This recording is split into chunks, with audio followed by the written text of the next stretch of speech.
Hi everyone, welcome back to my channel.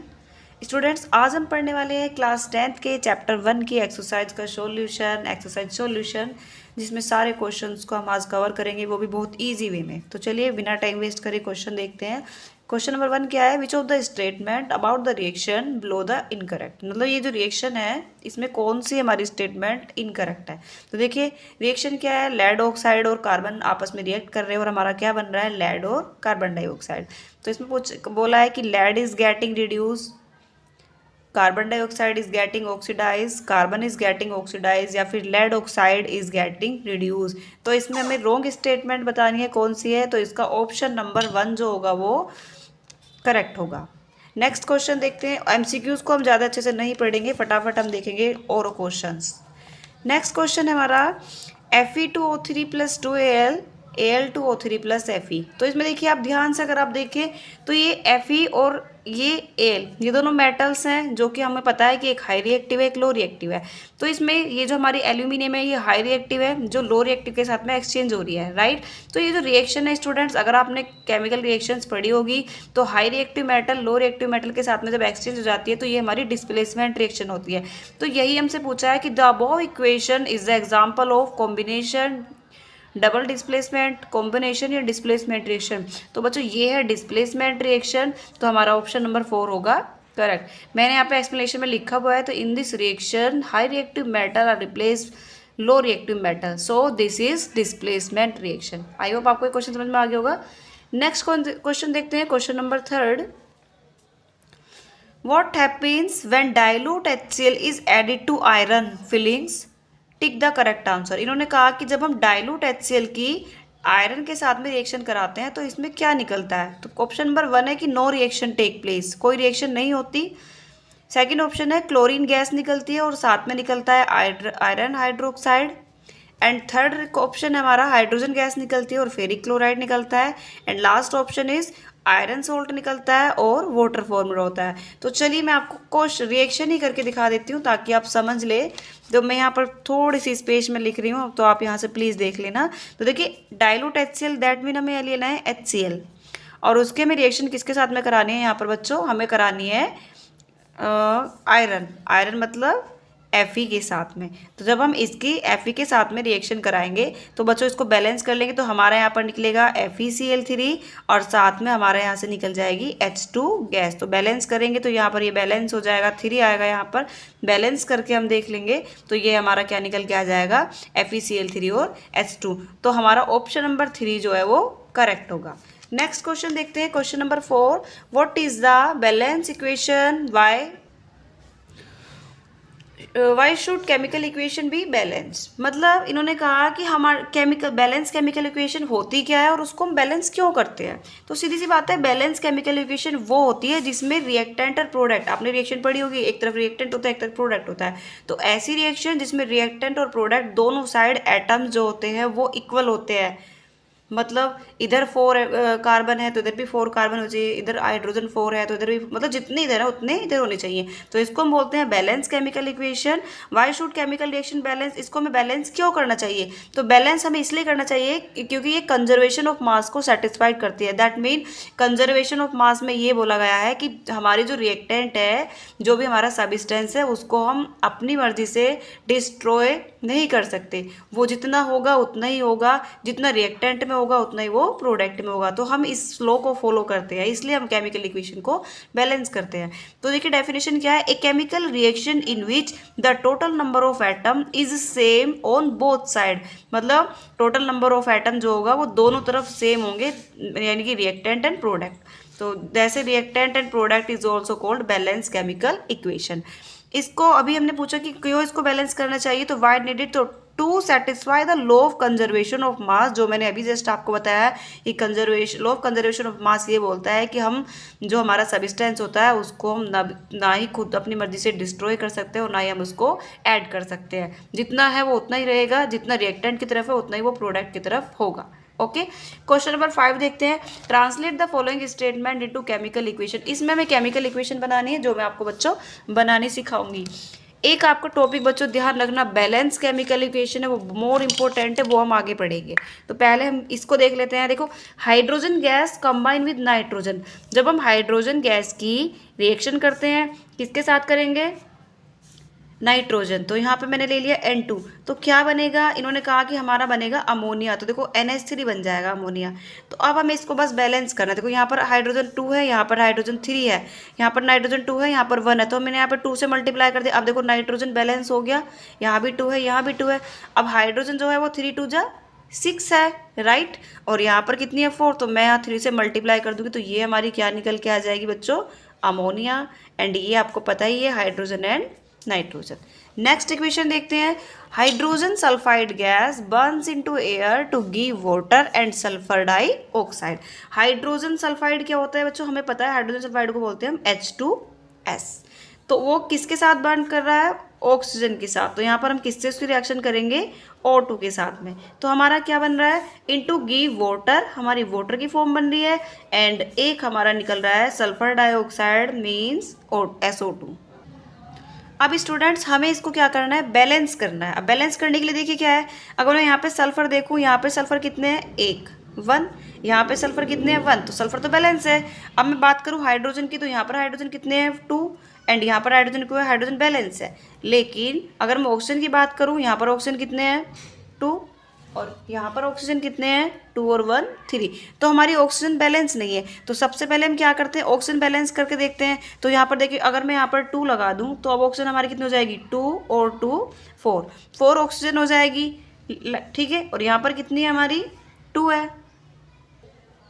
अब देखिए बच्चों, सबसे पहले हम हाइड्रोजन देखेंगे, हाइड्रोजन यहाँ कितने हैं 4, और यहाँ भी इतने हैं 2। तो अगर मैं यहाँ पर 2 से मल्टीप्लाई कर दूँ, तो हाइड्रोजन हमारे बैलेंस हो जाएंगे, 2 2 जा 4 2 2 जा 4। अब अगर हम सल्फाइड देखें, तो यहाँ पर सल्फाइड कितने हैं 2, और यहाँ पर सल्फाइड कितनी है 1। तो मुझे यहाँ पर 2 से मल्टीप्लाई करनी पड़ेगी। अब हाइड्रोजन सल्फाइड यहाँ पर कितने हो जाएंगे 2, यहाँ पर सल्फाइड कितने हैं 2। यहाँ पर अब हम ऑक्सीजन देखते हैं, ऑक्सीजन यहाँ पर कितने हैं 2 2 जा 4, और 4 और 2 6, यानी कि इस साइड 6 ऑक्सीजन है, तो हमें यहाँ पर 3 से मल्टीप्लाई करनी पड़ेगी, तो हमारी रिएक्शन। देखिए, सबसे पहला स्टेप बच्चों क्या है, हमें जो हमारे रिएक्टेंट है, इन दोनों रिएक्टेंट्स को अलग अलग लिखना है। जो हमारा प्रोडक्ट है, हमें इनको एटम वाइज अलग अलग लिखना है। देखिए, जैसे हाइड्रोजन है, हाइड्रोजन कितनी है स्टूडेंट्स, यहाँ पर 1 है। नाइट्रोजन यहाँ कितनी है 1 है। ऑक्सीजन यहाँ कितनी है 3। हमारा ये एक ग्रुप बन गया यहाँ पर। अगर हम इसकी बात करें, तो कैल्शियम यहाँ कितनी है 1, ऑक्सीजन कितने हैं 2, हाइड्रोजन कितने हैं 2, ठीक है। ये दोनों चीज़ें समझ में आ गई। सेम ऐसे ही हमें इस साइड करना है, कैल्शियम 1, नाइट्रोजन 2, और ऑक्सीजन कितनी है बच्चों 3 2 जा 6 हो गया। ध्यान से समझिएगा, एक ही बार में आपको समझ में आ जाएगा। इधर वाटर कितने हैं 2, एंड ऑक्सीजन कितने हैं 1। ये आपको अभी तक हमने एटम्स लिखे हैं। अब आपको करना क्या है, आपको ये देखना है कि इधर रिएक्टेंट टू प्रोडक्ट क्या चीज़ें एक्स्ट्रा हैं, क्या चीज़ें कम है। अब देखिए, यहाँ पर हाइड्रोजन कितना है, 1 हाइड्रोजन ये है, 2 हाइड्रोजन ये है, यानी कि इधर इस साइड 3 हाइड्रोजन है, इस साइड देखो, इस साइड 2 ही हाइड्रोजन है। आप समझ रहे हैं। तो मुझे रिएक्शन हाइड्रोजन को क्या करना है, बैलेंस करना है। तो सबसे अच्छा तरीका क्या है, अगर मैं यहाँ पर 2 से मल्टीप्लाई कर दूँ, समझ रहे हैं आप, अगर मैं यहाँ 2 से मल्टीप्लाई कर दूँ, तो 2 ये कितनी हो जाएगी, यहाँ पर 4 हाइड्रोजन हो जाएगी। नाइट्रोजन देखिए, नाइट्रोजन यहाँ पर कितनी है 2 है, और यहाँ पर नाइट्रोजन 1 है। तो अगर मैं यहाँ पर 2 से मल्टीप्लाई कर दूँ, तो 2 नाइट्रोजन 2 1 जा 2, तो यहाँ पर नाइट्रोजन बैलेंस हो जाएगी। तो अब एक चीज़ आपको ध्यान रखनी है, जब भी हम किसी ग्रुप में मल्टीप्लाई करते हैं किसी नंबर के साथ में, तो वो हमें हर एटम के साथ करनी पड़ती है, ना कि सिर्फ जिस एटम के लिए किया उसके लिए। तो यहाँ पर 2 की हम हाइड्रोजन के साथ करेंगे, तो यहाँ पर हाइड्रोजन कितने हो जाएंगे, अब 2 1 जा 2, तो यहाँ पर 2 हाइड्रोजन हो गए। नाइट्रोजन की बात करें, तो 2 2 जा 2, यहाँ पर भी 2 नाइट्रोजन हो जाएंगे। और अगर ऑक्सीजन की बात करें, तो 3 2 जा 6, यहाँ पर 6 क्या हो जाएंगे हमारे।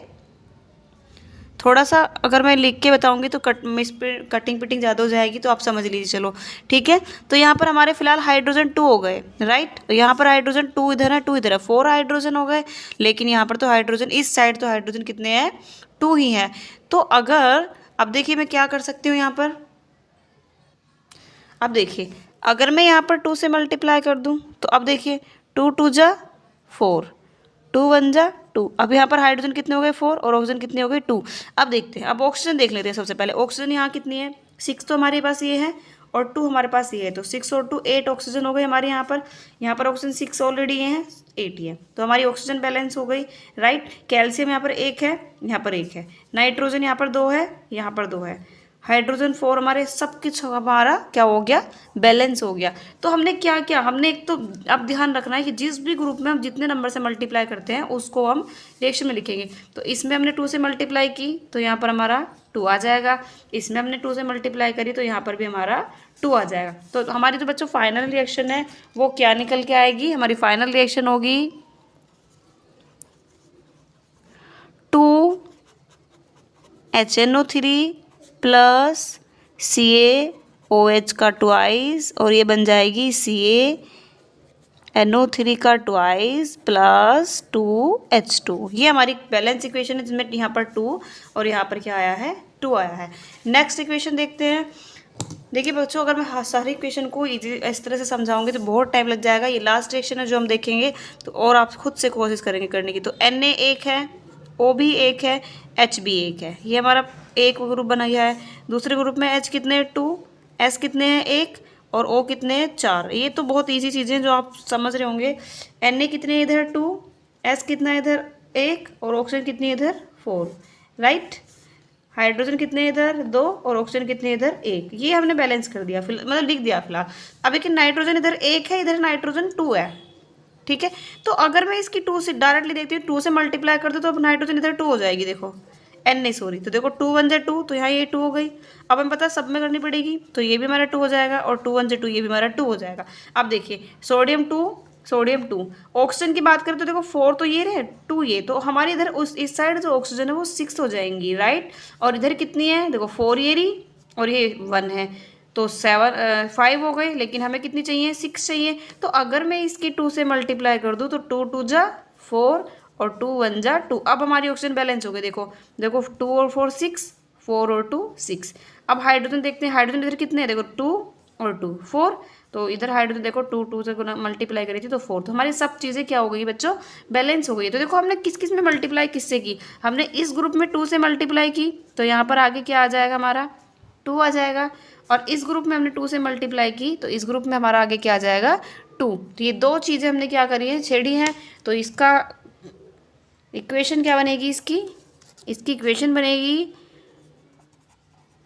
2NaH plus H2SO4 Na2SO4 plus 2H2। Okay, next equation देखते हैं, NaCl plus AgNO3 AgCl plus NaNO3। अब देखो इसमें एक Na है, एक ही है, Cl एक है, Cl एक है, Ag एक है, Ag एक है, N एक है, N एक है, O3 Na एक है, Na एक है, O कितने 3 और O3। तो ये कंप्लीट रिएक्शन बैलेंस है बच्चों। तो ये क्या रिएक्शन है, ऑलरेडी बैलेंस्ड। नेक्स्ट देखते हैं, BaCl2 plus H2SO4 BaSO4 plus HSO3, ठीक है। अब देखिए Ba इधर एक है, इधर एक है, इधर Cl 2 है, इधर Cl 1 है, तो बैलेंस नहीं है, ठीक है। तो वैसे मैंने आपको तरीका बता दिया, लेकिन आप डायरेक्टली भी करना चाहो तो कर सकते हैं। मैं फिर भी आपको बता देती हूँ, Ba इधर 1 है, Cl इधर 2 है, H इधर 2 है, S इधर 1 है, O इधर 4 है, Ba 1 S 1 O 4 H 1 Cl 1, ठीक है। अब देखो Ba इधर 1 है, इधर 1 है, Cl इधर 2 है, इधर Cl क्या है 1। तो अगर मैं इसकी 2 से मल्टीप्लाई कर दूँ तो ये दोनों 2 बन जाएंगे, राइट। तो देखो Cl 2 है, Cl 2 है, H 2 है, H 2 है, S 1 है, S 1 है, O 4 है, O 4 है, तो रिएक्शन बैलेंस है। तो हमने बच्चों इसमें सिर्फ यहाँ पर 2 से मल्टीप्लाई किया और हमारी कंप्लीट रिएक्शन सेम है, तो ये हमारी क्या बन जाएगी, balance chemical equation. Next question देखते हैं। अब देखिए बच्चों, नेक्स्ट क्वेश्चन है आपका, right the balance chemical equation for the following reaction. अब ये आपको दिया गया है, इसमें आपको रिएक्शन लिखनी है और उसको बैलेंस करना, ठीक है। कैल्शियम हाइड्रोक्साइड, तो कैल्शियम हाइड्रोक्साइड बच्चा होता है हमारा CaOH का ट्वाइस। उसके बाद में क्या है, कार्बन डाइऑक्साइड, तो कार्बन डाइऑक्साइड हमारा क्या होता है, CO2। तो अब देखिए क्या बनेगा, कैल्शियम कार्बोनेट, तो कैल्शियम कार्बोनेट बच्चों हमारा होता है CaCO3, और साथ में क्या निकल के आया, वाटर, तो हमारा ये हो जाएगा वाटर। अब हमें ये देखना है कि ये रिएक्शन बैलेंस है या नहीं है। तो देखिए कैल्शियम 1 है, कैल्शियम 1 है, O कितने हैं 2 और 2 4 O है, तो यहाँ पर कितने हैं, कितने O है यहाँ पर 1 और 3 O4 है। कार्बन कितने हैं यहाँ पर 1 कार्बन है यहाँ पर, ये C हो गया। तो हमारी कंप्लीट रिएक्शन ये बैलेंस है। नेक्स्ट क्वेश्चन देखते हैं, जिंक प्लस सिल्वर नाइट्रेट। अब देखिए जिंक हमारा Zn है, सिल्वर नाइट्रेट को हम क्या बोलेंगे AgNO3। ठीक है, क्या बन रहा है हमारा जिंक नाइट्रेट यानी कि ZnNO3 का ट्वाइस, इसकी G+2 होती है, और सिल्वर हमारा क्या निकल के आएगा Ag। अब देखो बैलेंस है ये नहीं है, देखिए NO कितने यहाँ पर 3 है, जबकि यहाँ पर O कितने हैं 6, मतलब ये रिएक्शन में बैलेंस नहीं है और हमें करनी पड़ेगी। तो देखिए जिंक 1 है, एक ग्रुप बन गया, Ag 1 है, N 1 है, O 3 है, एक ग्रुप ये बन गया। इधर अगर बात करें Zn 1 है, N 2 है और O कितने हैं 6, एक ग्रुप ये बन गया है, और यहाँ पर Ag कितना है 1 है। अब देखिए हमें Ag तो हमारा Ag सब चीज़ें बैलेंस है, यहाँ पर सिर्फ ऑक्सीजन बैलेंस नहीं है, कहने का मतलब इधर ऑक्सीजन कितनी है 3 और इधर ऑक्सीजन कितनी है 6। ओके, तो अगर मैं इसकी 2 से मल्टीप्लाई कर दूँ तो 2 3 जा 6, 9 की 2 1 जा 2 और ये Ag2 जाएगा। अब देखो Ag इधर कितने हैं 2, इधर Ag कितने हैं 1, तो अगर मैं इसकी 2 से मल्टीप्लाई कर दूं तो अब Ag2 हो जाएंगे। देखो Ag2 हो गए, Ag2। नाइट्रोजन इधर कितने हैं 2 और इधर नाइट्रोजन ऑलरेडी 2 है, बैलेंस है। ऑक्सीजन कितने हो गए 6, ऑक्सीजन देखो 6 ऑलरेडी बैलेंस है। Zn कितना है 1 और यहाँ Zn कितना है 1, तो हमारी ऑलरेडी रिएक्शन मतलब ये रिएक्शन जो हमारी वो कम्प्लीटली बैलेंस हो गई है। तो हमने कहाँ कहाँ क्या चीज़ छेड़ी, हमने यहाँ पर 2 से मल्टीप्लाई किया। ओके बच्चों, ये थोड़ा हवा से थोड़ा टाइट हो गया है। ये कितना है 2, यहाँ पे 2 से मल्टीप्लाई किया है। ओके, तो ये रिएक्शन हमारी किस तरह बन जाएगी, Zn प्लस AgNO3, ZnNO3 का ट्वाइस प्लस 2Ag।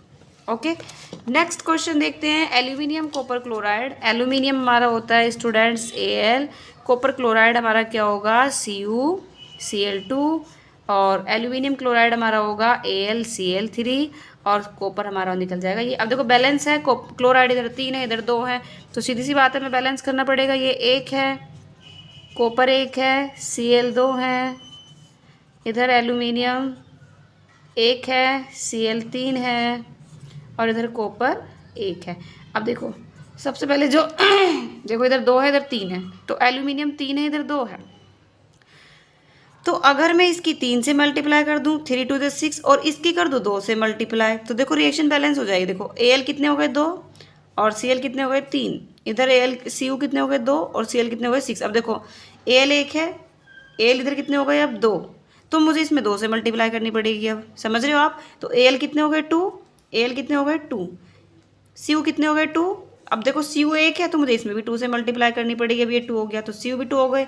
तो हमने कहाँ कहाँ किससे बैलेंस रिएक्शन की, देखो Al की हमने 2 से मल्टीप्लाई की तो यहाँ 2 आ जाएगा, इसमें हमने 3 से की, इसमें हमने 2 से की एंड इसमें हमने 2 से की। अब आप देख सकते हैं कंप्लीटली ये रिएक्शन बैलेंस है।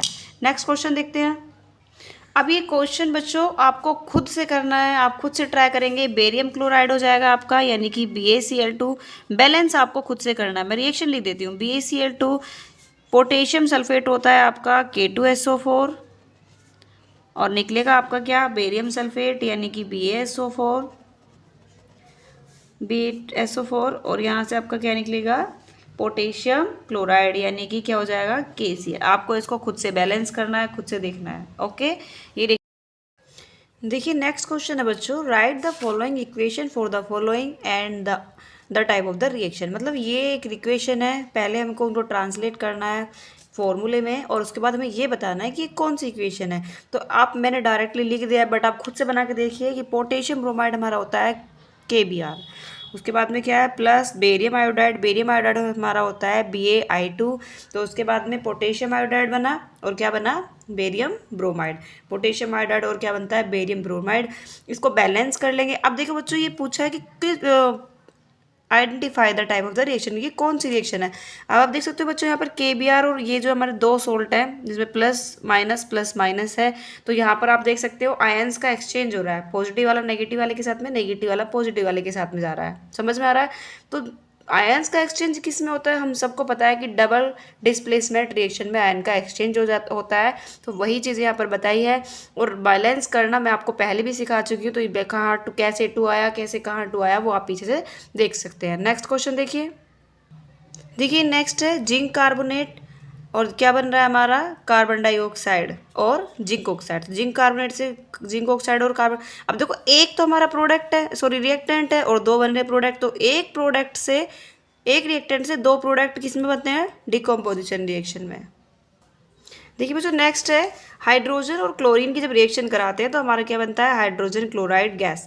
तो देखो H2 + Cl2 क्या बन गया, 2HCl। बैलेंस आप खुद से करेंगे इसको। देखिए तो यहाँ पर ये कौन सी रिएक्शन, आप देखो दो रिएक्टेंट से एक प्रोडक्ट बन रहा है। तो दो रिएक्टेंट से एक प्रोडक्ट किस में बनता है, कॉम्बिनेशन रिएक्शन में। When two reactant makes one product is called combination reaction. Next है मैग्नीशियम हो जाएगा, ये हाइड्रोक्लोरिक एसिड हमारा 2HCl होता है। तो क्या बनेगा हमारा, मैग्नीशियम क्लोराइड और हाइड्रोजन गैस। तो देखो अब देखो यहाँ मैग्नीशियम जो है वो हाइड्रोजन की जगह पर जा रही है, एंड हाइड्रोजन जो है वो मैग्नीशियम की जगह पर जा रहा है। तो यहाँ पर देखिए एक्सचेंज हो रहा है मेटल का, राइट। मेटल जो हो रहा है वो हाइड्रोजन की जगह पर रिप्लेस हो रहा है। तो बच्चों ये है हमारी डिस्प्लेसमेंट रिएक्शन। इसमें जो मैग्नीशियम है वो हाई रिएक्टिव मेटल है जो हाइड्रोजन को रिप्लेस कर रहा है। तो डिस्प्लेसमेंट रिएक्शन में यही होता है कि इसमें हाई रिएक्टिव मेटल जो होता है वो लो रिएक्टिव मेटल की जगह पर आ जाता है, उसको रिप्लेस कर देता है अपनी जगह, राइट। नेक्स्ट क्वेश्चन देखते हैं।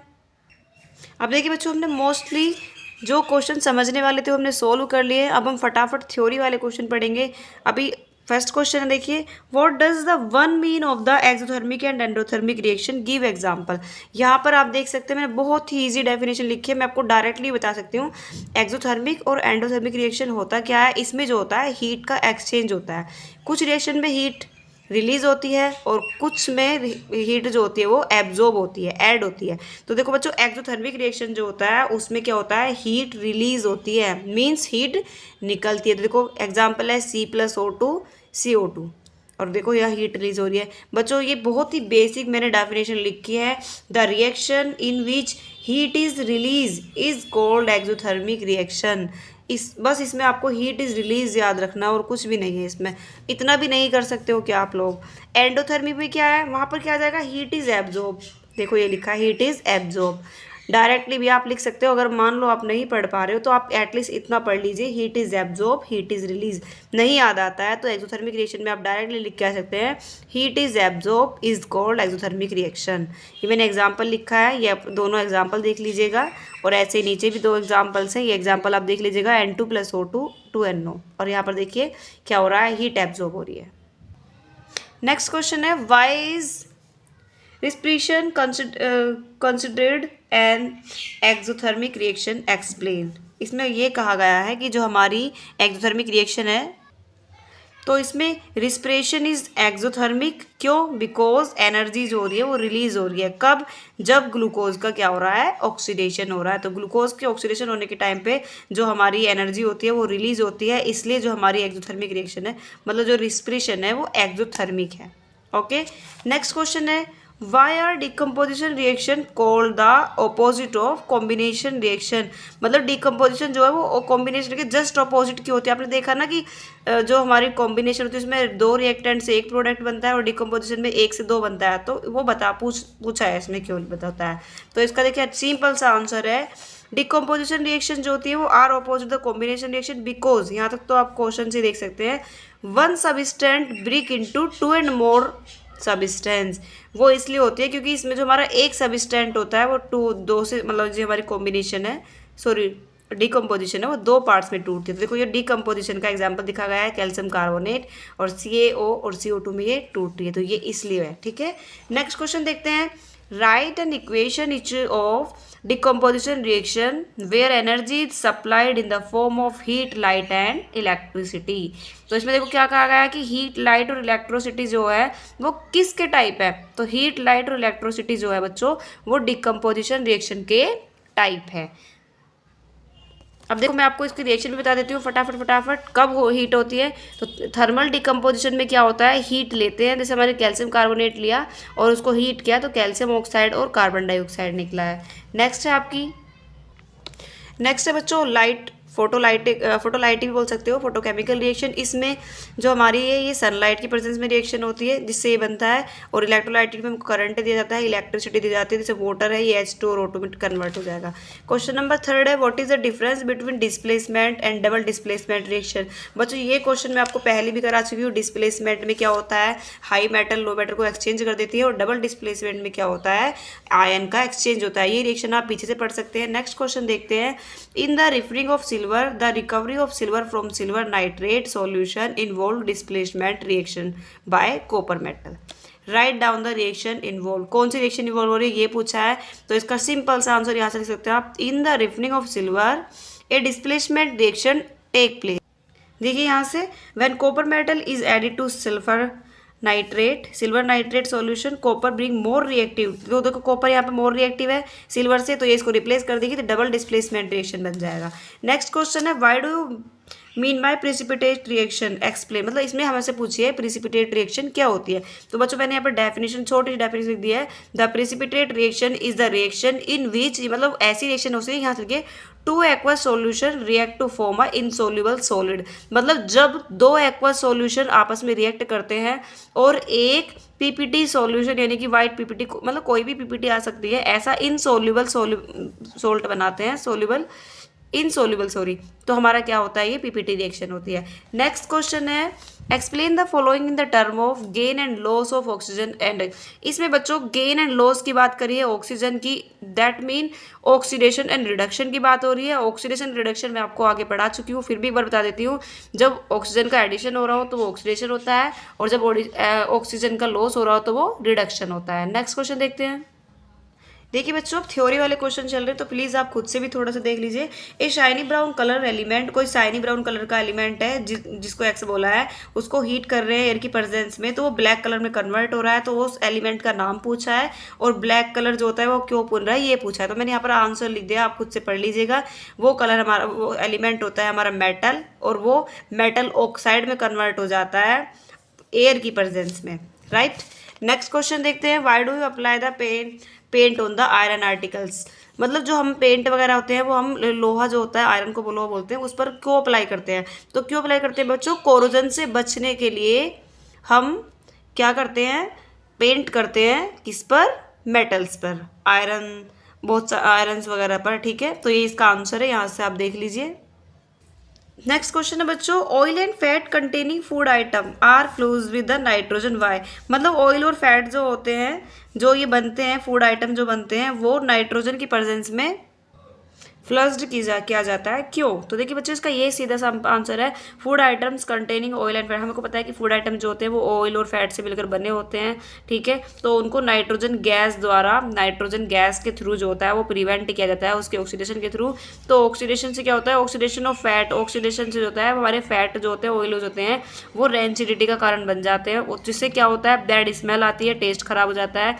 इसलिए हम क्या करते हैं, जो हमारा खाना होता है वो हम या तो ऐसे मतलब बर्तन, कुछ भी कह लीजिए, कंटेनर वगैरह कह लीजिए, ऐसे कंटेनर में रखते हैं जिसमें गैस जो होती है, वायु जो होती है वो ट्रांसफर ना हो, या फिर वो फ्लश्ड हो with nitrogen. Okay, next question हमारा है कोरोजन। What is corrosion. तो कोरोजन बच्चों मैं आपको पहले ही बता चुकी हूँ, जैसे हम रस्टिंग ऑफ आयरन वगैरह आपने पढ़ा होगा। Corrosion is the slow and gradual damage of metal due to the reaction with moisture and chemical prevent in the environment. मतलब जब हमारे एनवायरनमेंट में नमी वगैरह जो होती है, मॉइस्चर वगैरह जो होती है, या बहुत सारी केमिकल रिएक्शन की वजह से जो हमारी मेटल जो होती है वो खराब होने लगती है, तो उसको हम बोलते हैं कोरोजन। नेक्स्ट क्वेश्चन देखते हैं।